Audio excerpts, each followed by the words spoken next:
많은 사람들이 예수님보다 방법에 집중해야 된다고 생각하지는 않을 것입니다. 그런데 무섭게도 실제로는 예수님보다 방법에 집중하고 있는 우리들의 모습을 너무 쉽게 볼 수 있습니다. 백부장이 그 된 일을 보고 하나님께 영광을 돌려 이르되 이 사람은 정녕 의인이었도다 하고 이를 구경하러 모인 무리도 그 된 일을 보고 다 가슴을 치며 돌아가고 예수를 아는 자들과 갈릴리로부터 따라온 여자들도 다 멀리 서서 이 일을 보니라. 예수님의 십자가 사건을 본 세 부류의 사람들의 반응이 기록되어 있습니다. 백부장, 무리, 예수를 아는 자들, 제자들과 갈릴리로부터 따라온 여자들. 한국어 성경에서 보다라고 번역되었지만 헬라어를 보시면 47절, 48절, 49절 모두 다른 단어를 사용합니다. 47절은 에이도, 48절은 세오레오, 49절은 호라오. 이를 보면 누가는 의도적으로 세 부류의 사람들을 구분하고 있다는 것을 알 수 있습니다. 먼저 백부장의 반응은 가장 긍정적입니다. 하나님께 영광을 돌리고 하나님은 의인이라고 고백합니다. 다른 복음서의 기록을 보면 백부장은 이 사람은 진정 하나님의 아들이었다 라고 고백했습니다. 우리의 반응에 대하여는 긍정적으로 보는 사람들과 부정적으로 보는 사람들이 있지만 모두가 동의하는 것은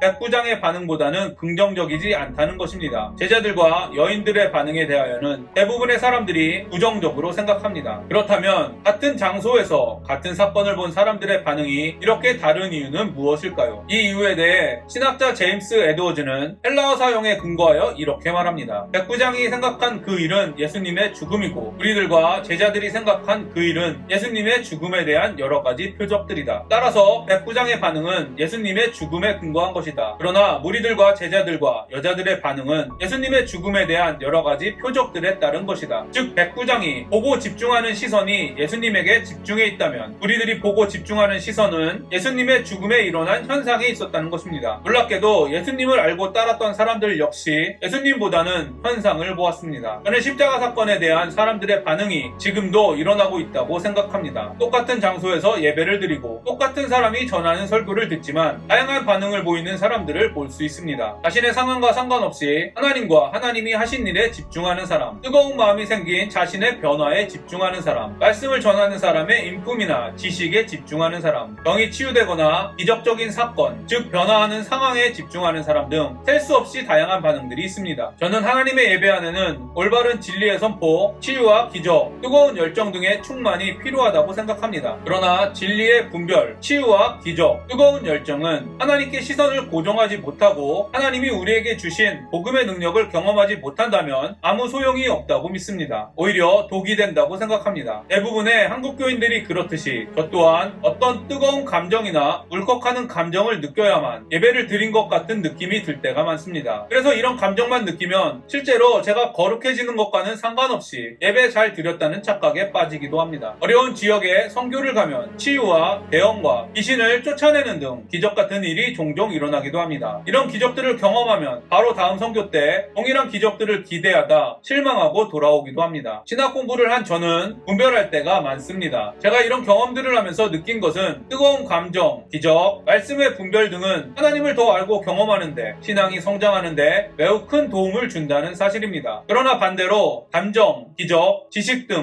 그 자체를 추구한다면 오히려 하나님을 알고 경험하는데 방해가 된다는 사실입니다. 여러분의 시선은 어디에 있습니까? 예수님입니까? 예수님이 주시는 축복입니까? 예수님입니까? 예수님을 알기 위해 주어진 방법입니까? 여러분은 무엇을 추구하고 있습니까? 하나님을 알고 경험하기를 원하십니까? 하나님을 알고 경험하기 위한 방법의 숙련자가 되기를 원하십니까? 저는 저와 여러분이 방법이 아닌 본질, 즉 예수님에게 시선을 고정시키게 되기를 원합니다. 예수님이 아닌 표적과 상황에 집중했던 예수님을 십자가에 못 박았던 무리와 예수님을 따라다녔던 무리, 즉 제자들과 여자들의 실패를 기억하시기 바랍니다. 물론 이들 중 많은 사람들이 은혜로 성령을 받고 예수님에게 시선을 고정하며 살아가는 사람들이 되었지만 예수님이 십자가에 돌아가신 순간 백부장과 같은 믿음을 보이지는 못했습니다. 그러나 예수님을 믿고 성령을 받았다고 믿는 저와 여러분이 예수님이 하신 일보다 자신이 변한 일에 집중해서야 되겠습니까? 예수님이 아닌 방법에 집중해서야 되겠습니까? 저를 포함해 많은 사람들이 예수님보다 방법에 집중해야 된다고 생각하지는 않을 것입니다. 그런데 무섭게도 실제 실제로는 예수님보다 방법에 집중하고 있는 우리들의 모습을 너무 쉽게 볼 수 있습니다. 여러분은 언제 만족하십니까? 몰랐던 말씀이 이해되고 깨달았을 때 기쁩니까? 아니면 이해된 말씀대로 살기 위해 노력할 때 기쁩니까? 뜨거운 열정이 생겼을 때 만족합니까? 아니면 처절한 영적 싸움을 통해 지쳐갈 때 만족합니까? 병이 낫고 기적을 보았을 때 평안하십니까? 아니면 처절한 실패 가운데 자신의 능력과 기준들을 모두 포기할 때 평안하십니까? 이런 질문들만 해보아도 우리는 예수님이 아닌 방법, 즉 종교적 열심을 소유한 자신의 모습을 더 기뻐하고 있다는 사실을 너무 쉽게 알 수 있습니다. 저는 누가 보아도 기쁨이 없을 것 같고 상황을 보면 불안하고 힘들어야 마땅한 사람이 진정으로 기뻐하고 평안을 보여주는 것은 바로 백부장과 같이 상황이 아니라 하나님께 시선을 고정하고 있기 때문이라고 생각합니다. 바울이 어떤 형편에서든지 만족하는 방법을 배웠다고 고백한 이유는 바로 자신의 능력이나 상황이 아닌 하나님을 바라보고 하나님의 능력을 믿었기 때문입니다. 저와 여러분이 지금 이렇게 말씀을 묵상하는 이유가 바로 땅에 떨어진 우리의 시선을 하나님께로 향하게 하기 위함이 아닙니까? 겨우 하나님께 고정된 우리의 시선을 조금이라도 더 붙잡아 놓으려는 발버둥이 아닙니까? 오늘 하루 땅에 떨어진 우리의 시선이 하나님께 고정되는 놀라운 은혜가 일어나기를 간절히 소망합니다. 그리고 오늘 하루만이라도 온전히 하나님께 시선이 고정된 축복 가득한 하루를 누리게 되기를 기도합니다. 공회의원으로 선하고 의로운 요셉이라 하는 사람이 있으니 그들의 결의와 행사에 찬성하지 아니한 자라. 그는 유대인의 동네 아리마대 사람이요 하나님의 나라를 기다리는 자라. 그가 빌라도에게 가서 예수의 시체를 달라 하여 이를 내려 세마포로 싸고 아직 사람을 장사한 일이 없는 바위에 판 무덤을 넣어두니 이날은 준비일이요 안식일이 거의 되었더라. 갈릴리에서 예수와 함께 온 여자들이 뒤를 따라 그 무덤과 그의 시체를 어떻게 두었는지를 보고 돌아가 향품과 향유를 준비하더라. 계명을 따라 안식일에 쉬더라. 많은 신학자들이 아리마대 사람 요셉은 종교 지도자들도 인정하는 의로운 사람이었다고 주장합니다. 그리고 실제로 누가복음에서 예수님 외에 유일하게 의롭다고 기록된 사람이 바로 아리마대 사람 요셉입니다. 예수님과 대적해 결국 예수님을 십자가에 못 박아 죽인 이스라엘 종교 지도자들 가운데서도 요셉 같은 의로운 사람이 있었습니다. 아리마대 요셉은 예수님을 십자가에 못 박은 최악의 집단 속에서도 신앙을 지켰습니다. 우리의 모습과 아리마대 요셉의 모습을 비교해 보기를 원합니다. 조금만 원하는 대로 되지 않아도 조금만 나와 맞지 않아도 너무 쉽게 신앙을 포기하는 모습이 우리의 모습은 아닌지요. 신앙을 지킬 수 있는 환경이 아니라고 불평을 늘어놓으며 신앙을 포기하는 것을 합리화하고 있는 모습이 우리의 모습은 아닌지요. 지금 이 영상을 보고 계신 분들 중에 예수님을 믿는 사람들을 죽이려는 집단에 속해 있는 분이 있습니까? 아마도 이슬람권 선교사님 정도가 아니라면 그렇지 않을 것이라고 생각됩니다. 그렇다면 여러분은 최소한 아리마대 사람 요셉보다는 신앙을 지키기에 좋은 환경에 있습니다. 더 이상 환경 탓하지 말고 신앙을 지키려는 생각과 의지가 없는 자신의 모습을 애통해하며 회개하는 축복이 오늘 저와 여러분에게 일어나기를 간절히 바랍니다. 누가는 예수님의 장례를 준비하던 사람들을 요셉과 여인들로 기록합니다. 당시의 종교 지도자는 사회적으로 금수저에 속한 사람들이었습니다. 그리고 예수님을 따르던 여자들은 흑수저라고 부르기도 민망한 무수저에 가까운 사람들이었습니다. 당시의 상황을 보면 종교 지도자와 여자들은 무슨 일을 같이 하기에 어울리지 않습니다. 그럼에도 불구하고 이들은 예수님의 장례를 같이 감당했습니다. 어떻게 이런 일이 가능했을까요? 저는 이런 일은 예수님 때문에 가능하다고 생각합니다. 지금도 마찬가지입니다. 저는 확신합니다. 예수님을 믿는 믿음이 일치한다면 서로 다른 경제적 수준은 함께하는데 문제가 되지 않습니다. 지식 수준과 지역, 인종 등 어떤 것도 연합하는데 문제가 되지 않습니다. 반면에 예수님을 믿는 믿음이 일치하지 않는다면 같은 환경과 같은 상황에 있는 사람이라고 할지라도 연합할 수 없습니다. 우리는 이미 이스라엘 종교 지도자들과 아리마대 요셉을 보고 있지 않습니까? 여러분은 진정한 교회의 연합이 무엇이라고 생각하십니까? 같은 사역을 하면 연합하는 것입니까? 같은 교회 안에 있으면 연합하는 것입니까? 죄를 지어도 모른 척 넘어가 분란을 일으키지 않으면 연합하는 것입니까? 저는 진정한 교회의 연합은 믿음의 일치라고 믿습니다. 그리고 이런 신앙의 일치는 성령이 내주하고 계시는 진정한 그리스도인들끼리 가능하다고 믿습니다. 여러분의 가정과 교회가 연합하는 목적은 무엇입니까? 지금 무엇을 목표로 열심히 노력하는지를 보면 그 목적이 보일 것입니다. 저는 간절히 여러분에게 권면합니다. 올바른 신앙의 일치를 위한 일을 최우선적인 목표로 삼고 성령님의 도우심을 간절히 간구하십시오. 그러면 성령님께서 여러분의 기도를 하나님의 때에 반드시 이루어 주실 것입니다. 하나님께서는 자신의 뜻대로 살기를 원하는 사람들은 반드시 도와주시기 때문입니다. 우리가 하나님의 창조 질서대로 사는 것이 바로 하나님께서 예수님을 이 땅에 보내신 이유이기 때문입니다. 제가 오늘 여러분과 적용하고 싶은 부분을 말씀드립니다. 말씀드리겠습니다. 이미 많은 분들이 시험은 하나님께서 믿는 사람들의 성장을 위해 준비하신 것이라고 배웠을 것입니다. 여러분은 정말 그렇게 믿고 생각하고 행동하고 있습니까? 오늘도 시험의 통로를 지나고 있는 여러분, 자신이 어떻게 반응하고 있는지 솔직히 자신을 바라보기를 바랍니다. 하나님께 모든 것을 맡기지 못하신 여러분, 왜 하나님께 모든 것을 맡기지 못하고 있는지 자신을 돌아보는 시간을 가지시기를 바랍니다. 그리고 만약 하나님께 모든 것을 맡겼다고 생각하는 분이 있다면 정말 하나님께 모든 것을 맡기고 있는지 살펴보기를 바랍니다. 지금 자신이 무엇에 집중하고 있는지 점검하시기를 바랍니다. 예수님 그분입니까? 예수님에게서 나오는 유익입니까? 성령님 그분입니까? 성령님을 알고 경험하기 위한 방법들입니까? 창조주 하나님입니까? 피조물입니까? 상황과 사람들 때문에 신앙을 포기하는 자신을 합리화하고 있지는 않은지 점검하시기를 바랍니다. 예수님이 십자가에 돌아가신 날을 기념하는 성금요일을 맞아 예수님의 십자가 사건의 의미와 십자가 사건을 본 사람들의 반응에 대하여 깊이 묵상하는 하루가 되기를 간절히 소망합니다. 오늘도 행복한 하루 되시기를 바랍니다.